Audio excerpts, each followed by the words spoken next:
So I'm curious, this entertainment writer says that for them, winter just never came. They never had a moment where they felt that they got the Game of Thrones or the House of the Dragon obsession. And I'm wondering what advice you would give to this person. Should they just accept that the show's not for them? Or what got you into the show? For me, it was kind of similar. When it first came out, I wasn't necessarily immediately drawn to it. I started book one. I didn't immediately feel a connection, just like this writer. I watched the first episode and it was a little bit too violent for me.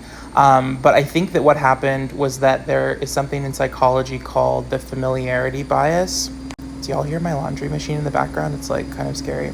And the familiarity threshold, essentially, or a familiarity bias, is when you know enough about something that it's easier to develop empathy or love or affection for it. And so once I started to engage in fan communities and learned more about the history and the lore, once I started to watch more interviews, it became more interesting to me because I had more points of connection in my brain, like more neural connections around this fandom. And then I started obsessively watching the show. It was like after that hump, I was able to just get really, really into it, and I started to just love the world. I read all the books. I was just super fascinated. But this is why TV networks typically will release 2 episodes during a premiere of when a brand new show starts, because they know that it takes a certain amount of time for your brain to get enough information for this new world to develop a psychological connection with the characters, or to have enough connection points to pass the familiarity threshold.